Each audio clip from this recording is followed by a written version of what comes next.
ગુરુ પૂર્ણિમાની તમને બધાને હાર્દિક શુભકામના। નમસ્કાર મિત્રો, આપ સૌનું હાર્દિક સ્વાગત છે। આજની આ પવિત્ર અને પ્રેરણાદાયક વાર્તા છે ગુરુ વિના જ્ઞાન અધૂરું। મિત્રો, આપણા જીવનમાં માતા પિતા આપણને જન્મ આપે છે, પરંતુ સાચા ગુરુ આપણને જીવન જીવવાની સાચી દિશા આપે છે। ગુરુ માત્ર શિક્ષણ નથી, પરંતુ અજ્ઞાનના અંધકારમાંથી જ્ઞાનના પ્રકાશ તરફ લઈ જનારા દિવ્ય શક્તિ છે। કહેવાય છે કે ગુરુનો એક ઉદ્દેશ મનુષ્યનું આખું જીવન બદલી શકે છે।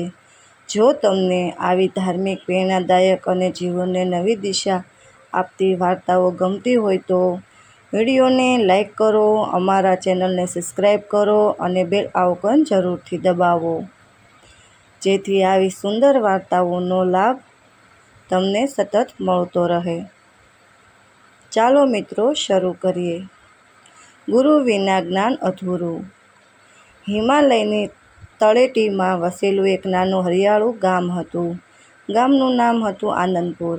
ગામના લોકો મહેનતુ, ધાર્મિક અને સાદા જીવન જીવતા હતા। ગામની વચ્ચે એક પ્રાચીન વડનું વૃક્ષ હતું, જ્યાં દરરોજ સાંજે ગામના વડીલો ભેગા થઈને ધર્મ, જીવન અને સદાચારની વાતો કરતા। એ જ ગામના આચાર્ય નામનો એક તેજસ્વી પરંતુ અત્યંત અભિમાની યુવાન રહેતો હતો।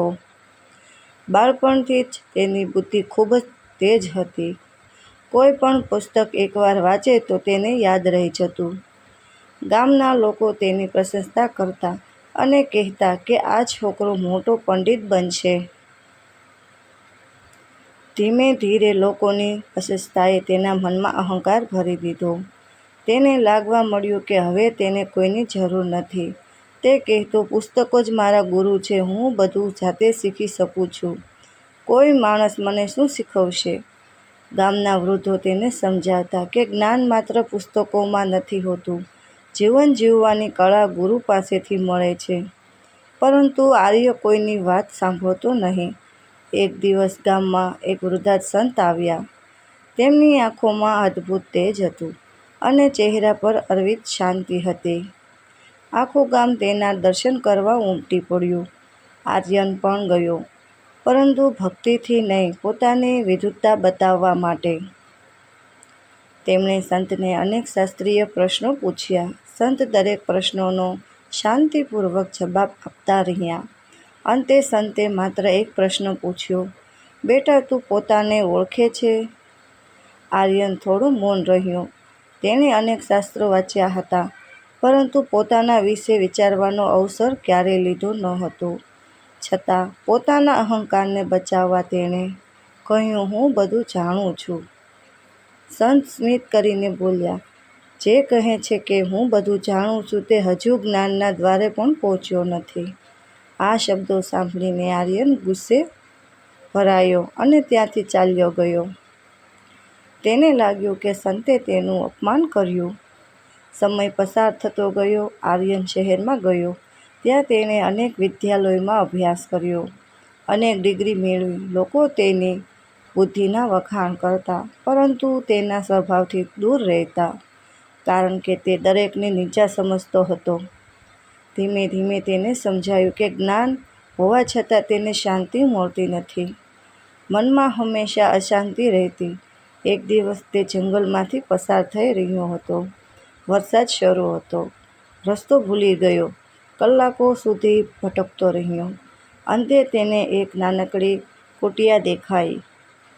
અંદર પ્રવેશતાં તેણે જોયું કે વર્ષો પહેલાં મળેલા એ જ સંત ધ્યાનમાં બેઠા હતા। સંતે આંખો ખોલી અને પ્રેમથી કહ્યું, આવ બેટા, હું તારી રાહ જોઈ રહ્યો હતો। આર્યન આશ્ચર્યચકિત થઈ ગયો। તેણે પૂછ્યું, આપને કેવી રીતે ખબર કે હું આવીશ? સંત હસ્યા, જ્યારે શિષ્ય તૈયાર થાય છે ત્યારે ગુરુ પહેલેથી રાહ જોતા હોય છે। આ શબ્દોને આર્યના હૃદયને સ્પર્શી લીધું। પહેલી વાર તેની આંખોમાંથી આંસુ વહ્યા। તેણે સંતના ચરણોમાં માથું નમાવ્યું અને કહ્યું, મને શિષ્ય તરીકે સ્વીકારી લો। સંતે કહ્યું, શિષ્ય બનવું સરળ નથી, પહેલાં અહંકારનો ત્યાગ કરવો પડે। આર્યને સ્વીકાર્યું કે દિવસથી તેનું નવું જીવન શરૂ થયું. ગુરુએ તેને કોઈ કઠિન શાસ્ત્રો શીખવ્યા નહીં. પહેલાં આશ્રમ સાફ કરવાનું કહ્યું, ગાયોની સેવા કરવાનું કહ્યું, વૃક્ષોને પાણી પાવાનું કહ્યું, રસોડામાં ભોજન બનાવવામાં મદદ કરવાનું કહ્યું. શરૂઆતમાં આર્યનને લાગ્યું કે આમાં જ્ઞાન ક્યાં છે, પરંતુ તે ગુરુની આજ્ઞાનું પાલન કરતો રહ્યો. મહિના પછી ગુરુએ પૂછ્યું, હવે શું શીખશો? આર્યને કહ્યું, હું સમજ્યો કે સેવા વિના જ્ઞાન નિરર્થક છે. ગુરુ સ્મિત કર્યા. પછી ગુરુએ તેને મૌન રહેવાની સાધના કરાવી. દિવસો સુધી માત્ર અવલોકન કરાવ્યું. કહ્યું, પક્ષીઓનું ગીત સાંભળવું, વહેતી નદીનો સૌર અનુભવવો, વૃક્ષોની શાંતિ જોવી. એક દિવસ ગુરુએ પૂછ્યું, આજે શું શીખશો? આર્યને કહ્યું, પ્રકૃતિ સતત બોલે છે, પરંતુ અહંકારી માણસ સાંભળી શકતો નથી. ગુરુએ આશીર્વાદ આપ્યો. વર્ષો વીતી ગયા. આર્યન હવે સંપૂર્ણ બદલાઈ ગયો હતો. તેના ચહેરા પર નમ્રતા હતી, વાણીમાં મધુરતા હતી, જ્ઞાન સાથે કરુણા આવી ગઈ હતી. હવે લોકો તેની પાસે પ્રશ્નો લઈને આવતા. તે ક્યારેય ગૌરવની જવાબ આપતો નહીં. હંમેશા કહેતો, આ બધું મારા ગુરુની કૃપા છે. એક દિવસ ગામના કેટલાક યુવાનોએ તેની પાસે આવ્યા. તેઓને પૂછ્યું, અમારે જીવનમાં સફળ થવું છે, શું કરવું? આર્યને કહ્યું, સફળતા પહેલાં યોગ્ય ગુરુ શોધો. પુસ્તક માર્ગ બતાવે છે, પરંતુ ગુરુ ચાલવું શીખવે છે. પુસ્તક જ્ઞાન આપે છે, ગુરુ વિવેક આપે છે.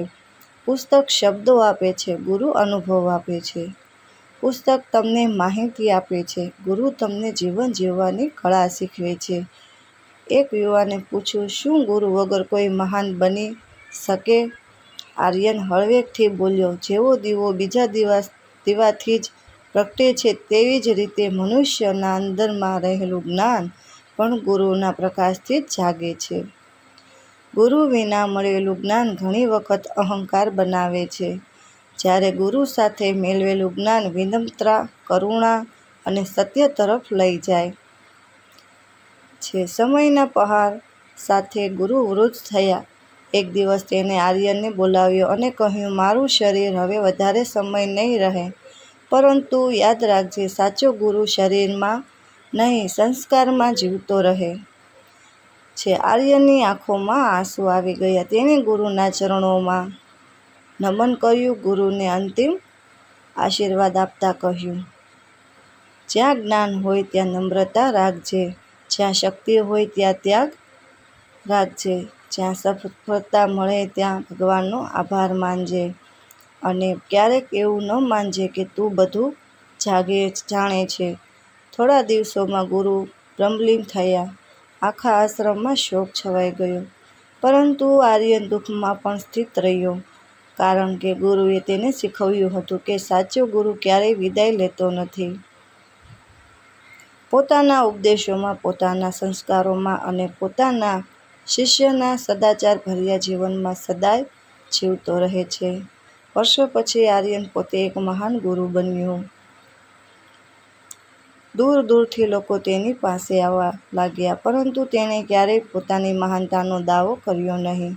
દરેક પ્રવચનની શરૂઆત તે એક જ વાક્યથી કરતો, જો મારા જીવનમાં ગુરુ ન હોત તો હું માત્ર પુસ્તકોનો પંડિત હોત, જીવનનો જ્ઞાની નહીં. ગુરુએ મને શબ્દોથી વધારે મૌન શીખવ્યું, જ્ઞાનથી વધારે વિનમ્રતા શીખવી, અને સફળતા કરતાં સેવા મહાન છે તે સમજાયું. તેથી જ હું હવે હંમેશા કહું છું, ગુરુ વિના જ્ઞાન અઘરું છે. આ કથા આપણને શીખવે છે કે સાચું જ્ઞાન માત્ર વાંચવાથી મળતું નથી. જીવનને સાચી દિશા, નમ્રતા, વિવેક, સંસ્કાર અને આત્મજ્ઞાન એક સદ્ગુરુના માર્ગદર્શનની જ પ્રાપ્તિ થાય છે. જે વ્યક્તિ પોતાના ગુરુનો આદર કરે છે, તેમના ઉદ્દેશોને જીવનમાં ઉતારે છે અને અહંકારનો ત્યાગ કરીને સેવા અને સત્યના માર્ગે ચાલે છે, તેના જીવનમાં જ્ઞાનનો સાચો પ્રકાશ ફેલાય છે. તેથી જીવનમાં કેટલુંક ભણી લઈએ, કેટલુંક જાણી લઈએ, પરંતુ ગુરુના માર્ગદર્શન વિના જ્ઞાન હંમેશા અઘરું જ રહે છે. કોમેન્ટમાં લખવાનું ભૂલતા નહીં. જય ગુરુદેવ.